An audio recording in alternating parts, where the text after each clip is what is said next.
Hinduism was not coined by Hindus. No way! I keep seeing people ask about the 33 million gods. Me and my brother, right, we damn young, right, we will tier list the gods. If I brought someone like you, you'll be able to tell us what story. Absolutely, yes. Oh my. Wow. They are commonly depicted with blue skin, right? Why is it One of blue?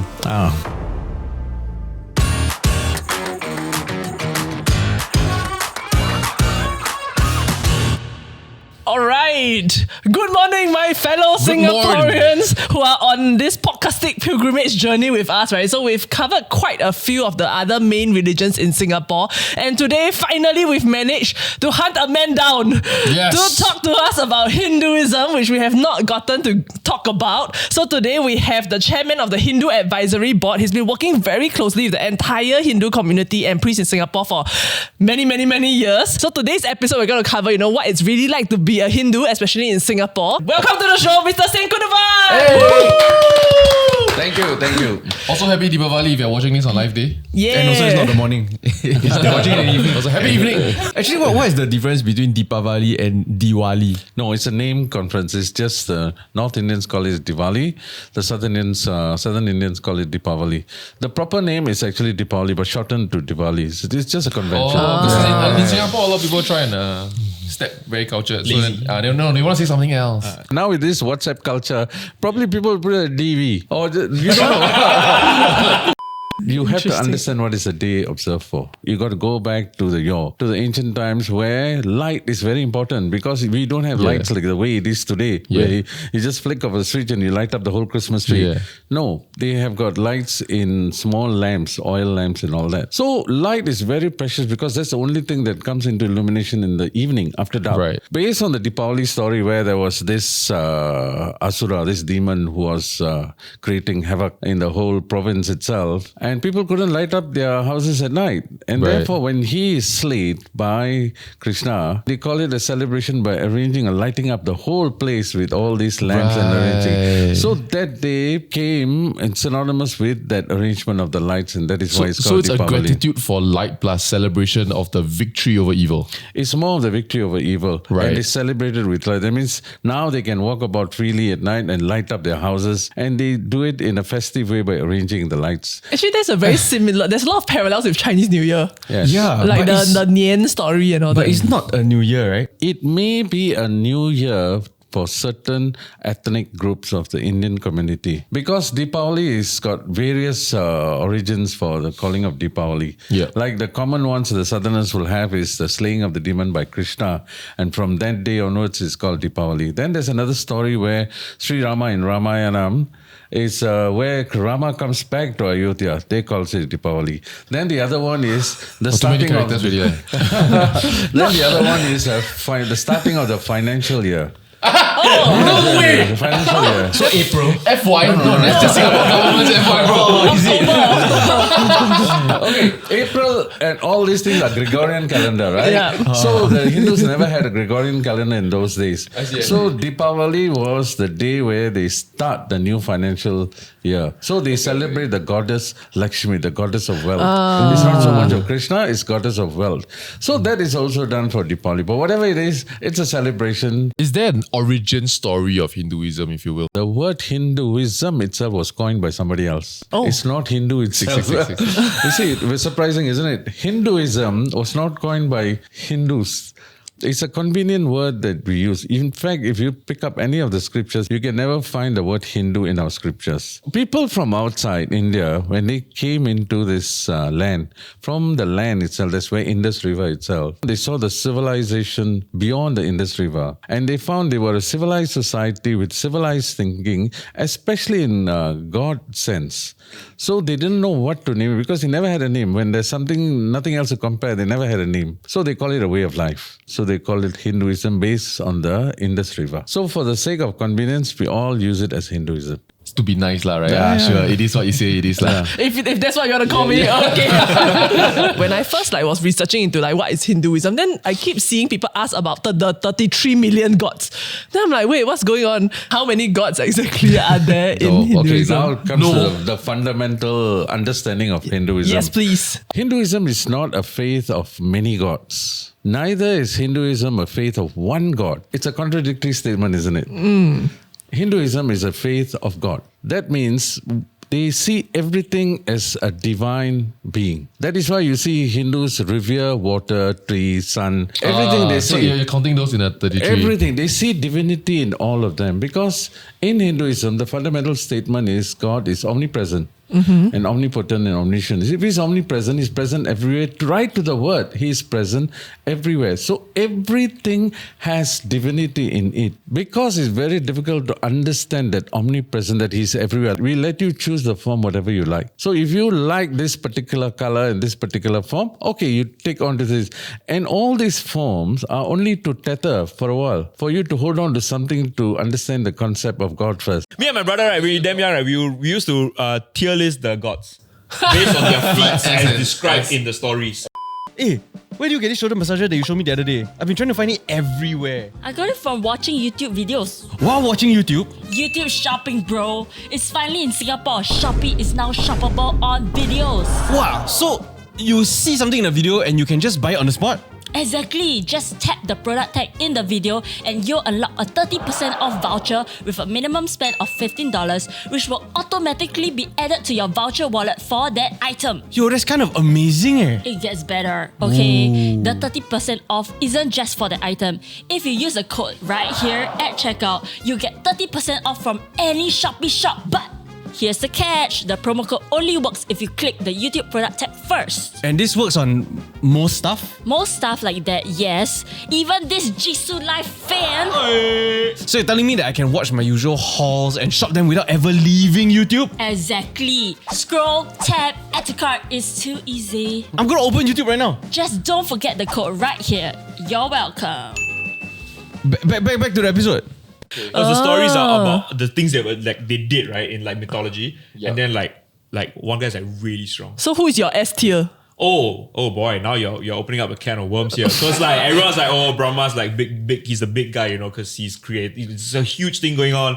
Then Shiva can destroy and like this I don't want to get into it. Wait, so it's Contentious subject. similar to like how in Norse. Yes, is it exactly. Like, That's the like thing. the Thors and Yeah. the Odins and all that. As a It's kid, I similar to that? always drew it towards the comparison to the Greek gods. Because like the Hinduism to me always looked like Greek gods on steroids. Because there's like much bigger family. There's so many more of the gods. Right. And so there's so many more stories attached to them. So when you grow up learning those, like reading about those, actually the way I learned was graphic novels. Like they used to draw, make it easy for kids to understand the story. Like, you know, when we say that the three gods like Brahma, Vishnu and Shiva, which is a common Okay, so these are the top three. But this is almost like a trinity sort of thing. You see, look at the whole cosmos. Something is being created, something is being sustained, something is being annihilated. It's a constant loop. So the portion that he plays as a creator, we call him as Brahma. Remember I said that we give names like if a tree, we give this god this name. So now the portion that we see God as a creator, we call him as Brahma. Then the portion where he sustains everything is called Vishnu. And the portion where he annihilates it, because somebody got to clean up the whole thing, so we call him Rudra or Shiva. So we see that oneness in these three forms of work. We attribute that action into that figurines. Maybe you can, I'll try to understand because, so one thing that's quite common is that, so for instance, my grandfather obviously came from India. Each of these people who came from a certain village or a certain county or a district in India, right? Each of these villages have a deity at the local level, almost like an MP of the gods kind of guy. Okay. He's only worshipped in that village, and then when you go, like let's say they come to Singapore, right? There's no temple for that god. From what I've seen, like in my own like family stuff, I'm like I will never ever see these gods again because one time I've gone there as a baby, and then that's it. I never see them again. Now you say, when you go to India, you got this portion, you got this god, and that place you got. So it's all altars. So there's altars in the house, there's altars within your immediate neighborhood, there's altar for the province, there's altar for the bigger... So at every... And it's all different... Yeah, every peripheral you go to, there's an altar for that area. So the biggest altar is, of course, the temple, because it accommodates all the community. So they come there for that purpose of reveling in the divinity and the rituals or whatever. So when they go back, they got their own altars at home. So is that why like at the front of the temple there are so many different gods to represent all the different provinces in the area? No, not different gods. I think what you're saying is the figurines and the iconography that you have, they all are extracted from the Puranas, the scriptures. It is a storytelling. If you go into the temple, you got to understand what is the main deity, and all the other figurines around the temple is based on a scripture called Puranas, and the storytelling is all in the temples. You'll see people of that particular deity associated in the temple. You will not see the same thing in another temple. If I brought someone like you, which is very learned on the subject, it's a chronological story. We can walk one round around the temple and you'll be able to tell us what story. Absolutely, it's. yes. Oh my. Wow. Absolutely. They are is unique what's in their missing, own the walking sense. tour. And that is how it is built, because it's all based on the central deity. So if the central deity is Shiva, okay. So you'll see the story of Shiva all around the temple, and the gods associated with Shiva is around the temple. Now, if you go into Vishnu, like Perumal temple in Sranganur, that is a Vishnu temple, and you see all the story around that. You go to Krishna, you'll see all the story. So, for a trained eye, you walk into the temple, even before stepping there, one look at it, we know what temple it is. So in a lot of like art that I see, they are commonly depicted with blue skin, right? Oh, yeah. Why correct. is it blue? The blueness is normally given to Vishnu, the sustainer. Blueness depicts vastness, especially like sky and whatever is, because it's so vast. So that is the blueness, that is symbolic. If I understand you correctly, this physical manifestation, for example, the blue skin or the elephant head, is not that somebody saw this god. Remember, I'm bringing you back to those days, not today. How do you actually tell God is all powerful? Yeah. So when I want to symbolically say he's got multi hands, he can do so many things, I'll tell this kind of story. Okay. See? Elephant, for example, it represents big and strong. Yeah. That's why it is. Yeah, correct. It sounds like a lot of it is left to interpretation, which then leads to many different versions of Hinduism. Which, like, Vishnu can be drawn in different animals in that sense. Okay, you take any form, because Vishnu in different ethnicities is drawn different forms. Okay, no, All right, that was so my you question. can That was my question. So one would have adorn a green shawl, the other one would adorn a yellow shawl. So we are not going to question that. If you want to question if this particular ethnicity, they say Vishnu looks like this, fair enough. We are not talking about the form. We are talking about something more than that. So if I don't have I'm not religious or what, right? And I'm keen to learn about Hinduism. Is there like a recommended temple to go to begin my journey? You don't go to a temple to learn Hinduism. You go to a temple to revel in the presence there, because it's a place, as I say, an altar is a place of reverence. Everybody comes with a concentrated mind towards the deity. Nobody has a cluttered mind. When you step into the society, it's very noisy and cluttered. So when you come into the temple, everybody, it's just like any faith places you go to, whether it's a mosque, everybody is concentrated in thinking of the divinity. So when you get into the place, the energy is very, very nice, feeling that nobody's thinking anything evil or false about their place, is he? Can we enter a temple? Oh yes, anybody. Do we need can. permit and permission or No. The booking? temple is open to everyone. It's a place of God. So But anybody- you must take off your shoes, off your right? shoe and wash your legs. What is the significance of It's taking off shoes? respect, because you wash your legs, wash your hands. It's a form of ablutions. But what is more important is to wash the dirt in you, your mind, you're supposed to put them outside the temple and get in and be calm. Don't bring in all the clutter and noise into the temple. What I do enjoy is that I think it's very similar to Christianity in a sense whereby the religion tells you that the cross is just symbolic. Like Jesus is not in the cross. But if you want to pray and then you want to look at something when you pray instead of your knees, then at least there's a cross for you to look at. But that's it. Like, God is not at your altar. The altar just reminds you of God. Yeah, I thought that's, so in that sense, and I also like that in many of the ancient religions, right, a lot of the early texts and scriptures actually just teaching you how like not to die. Yeah. You know, like if you're gonna bathe before sunset, use warm water. Yeah. No, you're so right. And my mom was always full of these like superstitions. I was like, why? Why can I not cut my nails after dark? And she's like, okay, now it feels silly to you because you can turn on light, switch. But back then, you know, that's true. Yeah, bro. The whole point is you don't cut yourself and that. Then I'm like, oh, that's it lah. No, that's true. But now it became a superstition. Then it's like, oh, don't cross a cat in the dark. Like, no, it's because you can't see the black cat if it's dark. Then you go through and fall and break your neck. Actually, it's very true, because we all relate to current frame of ways of doing things. I mean, obviously, this religion, or rather this path, is very ancient, very, very old, timeless. So how was the conditions then? Yeah. And there were certain things that was established as time evolved. When things came into being, those thoughts remain. Wouldn't there be some point where we draw a line in the sand and be like, okay, this is outdated? Does Hinduism have that? Yep. That's an acceptance. That's why I say if I go and explain on Hinduism per se, then I can tell you how these things are in place. If you look at Hinduism itself, it has got two parts. We call it, I'll use the jargon first, then I'll explain. One is called Prakriti and the other one is Nivritti. Prakriti is action-centric. Nivritti is knowledge-centric. Then within the knowledge-centric itself, it's got two prongs, science and wisdom. Collectively, we call Prakriti as a philosophy. Action-based is where you see all the rituals. The Thaipusam stuff.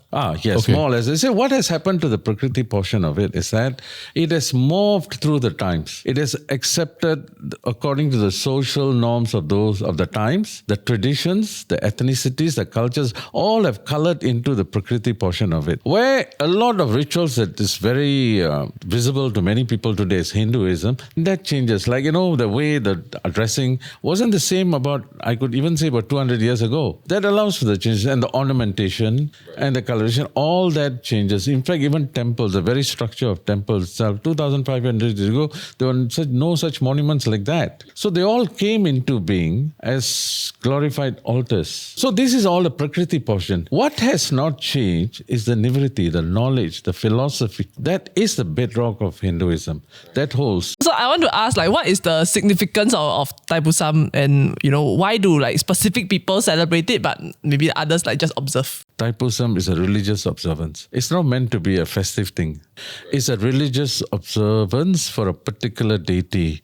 Subramanya or Murugan as they call it. Very, very predominant with the South. They add the embellishment towards for the others who are not participating in the procession. Right. So what is the attribute of these deities such that Thaipusam is the way it is? Because it falls on a full moon day of the southern solstice, where the sun is far down south. So therefore, Thaipusam is observed on that full moon day for this particular deity to express their thanksgiving, their gratitude. The whole idea of this Thaipusam is to bring the pot of milk with you, sit a moment of prayer, and bring the milk to the deity and pour over the deity. So every single one of them, even if they have all the hooks and all that stuff on them, they're all holding something, which is milk? The milk is in the part of the kavadi. That whole thing, if you look carefully, there's a pot, either 2 or 3 pots in that kavadi itself. If you go early in the morning at about 2 o'clock, you'll see at least about 20,000-30,000 people carrying just pots. Why are they starting at 2 a.m.? This one is astrological, it's not based on sunrise. It's on the full moon timing. I see. It's a particular day because we call it